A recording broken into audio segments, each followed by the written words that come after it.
Hello viewers, अस्सलाम वालेकुम। सियासत में क्या बिजी हुआ, इधर क्रिकेट में इतनी गहमा गहमी हो गई है कि अब पकड़ना बहुत मुश्किल हो गया है। लेकिन इवेंट्स कवर करने हैं। मुझे अंदाज़ा था कि आप लोगों को मेरी वीडियो का इंतज़ार होगा और मैं हाजिर हो गया हूँ आज। तो अगर मैं तरतीब से शुरू करूंगा इन इवेंट्स को तो आप भी बोर हो जाएंगे और मुझे बताते हुए भी बोरियत होने लगेगी। तो इसलिए जो है वो जो आज की चकाचौंध चीज़ें हैं उन्हीं से शुरू करेंगे। आज ऑस्ट्रेलिया और वेस्ट इंडीज का मैच था, सुबह T20 मैच था। और जैसा कि आपको पता है कि काली आंधी मशहूर है T20 के लिए, और उन्होंने अपने सारे प्लेयर्स जो है वो वापस बुला लिए हैं। आंद्रे रसल और जेसन होल्डर वगैरह सारे खेल रहे थे और भरपूर जो है वो उन्होंने मुकाबला किया ऑस्ट्रेलिया का। हालांकि ऑस्ट्रेलिया भी जो है वो अपने ग्राउंड्स पर पकड़ाई नहीं देता। इसी तरह से जो है वो आज टॉस जीतकर वेस्ट इंडीज ने पहले बॉलिंग का फैसला किया कि लाइट्स में जो है वो कुछ उन्हें फायदा होगा बैटिंग करते हुए, और हुआ भी काफ़ी। हालांकि जो है वो खराब परफॉर्मेंस रही है वेस्ट इंडीज की, उनके ओपनर्स के अलावा, और नीचे कुछ जेसन होल्डर ने हिम्मत की। ऑस्ट्रेलिया ने पहले बैटिंग की। डेविड वार्नर का 100वां मैच था और वो ऑस्ट्रेलिया के पहले प्लेयर बन गए हैं जिन्होंने तीनों फॉर्मेट्स में 100 मैचेस खेले हैं। और 100वां मैच हो और डेविड वार्नर जो है वो परफॉर्मेंस ना दें, ये ज़रा अब मुश्किल सी बात है। ऐसा ही किया आज भी उन्होंने और 70 स्कोर बनाया 32 गेंदों के ऊपर, मार मार के धुलाई करके जो है वो उन्होंने वेस्ट इंडीज के बॉलर्स का हशर कर दिया। और ऑस्ट्रेलिया को जो है वो एक बड़ा टोटल पोस्ट करने में उन्होंने हेल्प आउट किया। ऑस्ट्रेलिया ने 20 ओवरों में 213 स्कोर किया था और बहुत मुश्किल लग रहा था वेस्ट इंडीज के लिए ये टारगेट। लेकिन उनके ओपनर्स ने जबरदस्त जो है वो बैटिंग स्टार्ट की और उन्होंने भी उसी तरह से मार दाड़ शुरू की जिस तरह से ऑस्ट्रेलिया ने खत्म की थी। और 89 की पार्टनरशिप थी पहली जो उन्होंने बनाई। और उसके बाद फिर निकोलस पूरन, शॉट नहीं लग रहा था उनसे और खेला नहीं जा रहा था और बिल्कुल नहीं लग रहा था कि वो फॉर्म में है। उन्होंने जो है वो एक एंड से इस तरह से बॉल्स बीट की कि दूसरी साइड से जो है वो प्रेशर इंक्रीज होता गया और प्लेयर्स आउट होना शुरू हो गए। एंड में जो है वो काफ़ी गेम बना ली थी। जेसन होल्डर ने जो है वो जिस तरह से मारा और उन्होंने स्कोर बनाया, स्कोर को करीब ले गए थे। 26 स्कोर चाहिए था आखिरी ओवर में और पहली ही गेंद के ऊपर उन्होंने छक्का भी मार दिया था। लेकिन शॉन एबट आखिरी ओवर कर रहे थे और आखिरी ओवर में डेथ ओवर्स में बॉलिंग करने के माहिर हैं, तो उन्होंने जो है वो 11 स्कोर से ये मैच ऑस्ट्रेलिया को जितवा दिया।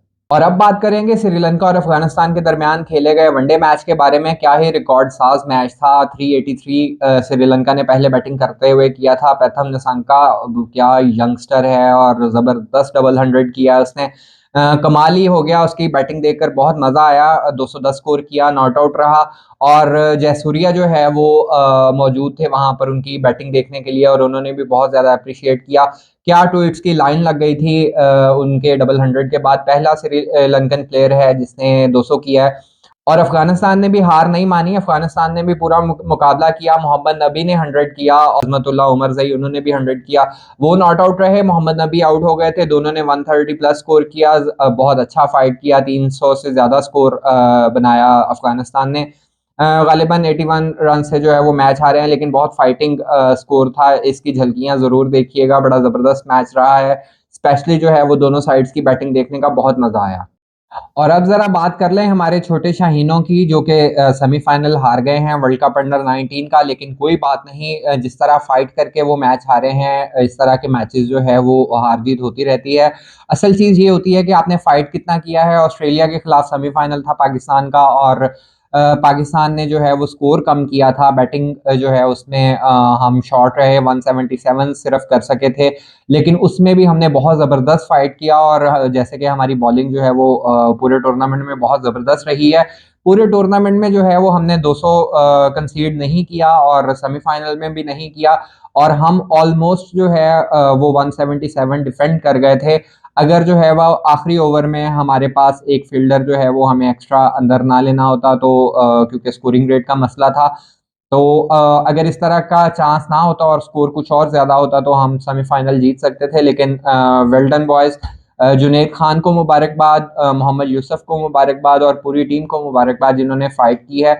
इसके साथ ही जो है वो इंडिया की बात करना भी बहुत ज़रूरी है कि इंडियन टीम जो है वो जिस तरह से उन्होंने सेमीफाइनल खेला है, वो सेमीफाइनल जीत गए थे। 32 के ऊपर 4 आउट थे और 245 चेज किया है। क्या ही ज़बरदस्त बैटिंग की सचिन दास ने और उनके साथ कैप्टन ने। और बिल्कुल एंड तक जो है वो मैच को लेकर गए और अब जो है वो फाइनल 11 को खेला जाएगा ऑस्ट्रेलिया और इंडिया के दरमियान। लेट्स सी ऑस्ट्रेलिया जो है वो किस तरह से फाइट करता है। इंडिया जो है वो कंटिन्यूअसली 5वां फाइनल खेलने जा रहा है और लास्ट ईयर के चैंपियंस भी हैं, तो डिफेंडिंग चैंपियन वही हैं। उन्होंने अपनी ट्रॉफी जो है उसको डिफेंड करना है। लेट्स सी किस तरह से ये मैच रहता है। और अब बात करते हैं खवातीन क्रिकेट की। साउथ अफ्रीका और ऑस्ट्रेलिया, जिस तरह से पहला T20 साउथ अफ्रीका ने ऑस्ट्रेलिया के खिलाफ जीता था, इसी तरह से पहला वनडे भी हिस्ट्री का जो है वो साउथ अफ्रीका ने ऑस्ट्रेलिया के खिलाफ जीत लिया है।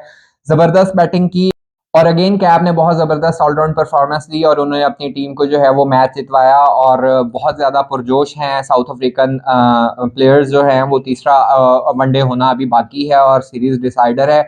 लेट्स सी कि किस तरह से जो है वो ऑस्ट्रेलियन अपनी पिचेस के ऊपर जो है वो खेलते हैं और किस तरह से साउथ अफ्रीका जो है वो ये सीरीज जीतने की कोशिश करता है। और अब बात कर लेते हैं न्यूजीलैंड और साउथ अफ्रीका के टेस्ट की। उसका मैंने आपको बता दिया था कि मॉडर्न क्रिकेट है, 4 दिन में गेम फिनिश हो जाता है और बिल्कुल इसी तरह से हुआ। साउथ अफ्रीका की टीम बेचारी कितना फाइट करती, वो बचे थे और चौथे दिन तक वो गेम को ले आए 283 के ऊपर। दूसरे इनिंग्स में वो आउट हो गए और 281 रन से वो ये मैच हार गए और मार मार के बुरा हाल कर दिया उनका। सेकंड टेस्ट में उनको जो है वो ये सबक सीखना चाहिए कि किस तरह से जो है वो उनकी टीम मार खा रही है और वो खुद जो है वो ऐसे 20 खेलने में और उस लीग को कामयाब करने के चक्कर में है। जब आपने इंडियन प्लेयर्स और पाकिस्तानी प्लेयर्स जो है उनको इनवाइट ही नहीं किया ऐसे 20 में, तो आप किस तरह से कामयाब हो सकते हैं। 2 अरब आबादी तो उधर की है और कोई 24-25 करोड़ हमारी है। तो हमारे व्यूअर्स जब मैच नहीं देखेंगे तो आपकी लीग किस तरह से पॉपुलर हो सकती है, साउथ अफ्रीका में पॉपुलर हो सकती है। छोटा सा कंट्री है, कितनी व्यूअरशिप आप वहां से ले लेंगे। तो हमारे प्लेयर्स नहीं थे, हमारा कोई इंटरेस्ट नहीं था और अब हमारा इंटरेस्ट जो है वो बीपीएल से भी ऑलमोस्ट खत्म हो गया है क्योंकि हमारे प्लेयर्स वापस आ गए हैं।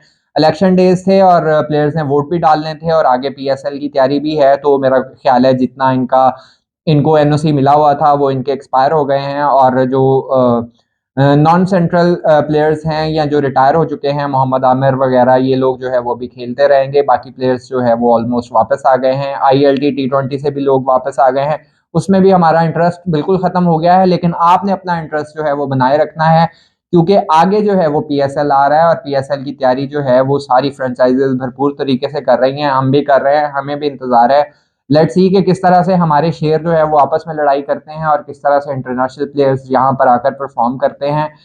Hope for the best. और अगर आपने अभी तक चैनल सब्सक्राइब नहीं किया तो चैनल सब्सक्राइब कर लें क्योंकि पीएसएल अपडेट्स में जो है वो बहुत ज़बरदस्त तरीके से हम आपके लिए अपडेट्स लेकर आया करेंगे और फिर जो है वो आपको भी मज़ा आएगा और हमें भी मज़ा आएगा।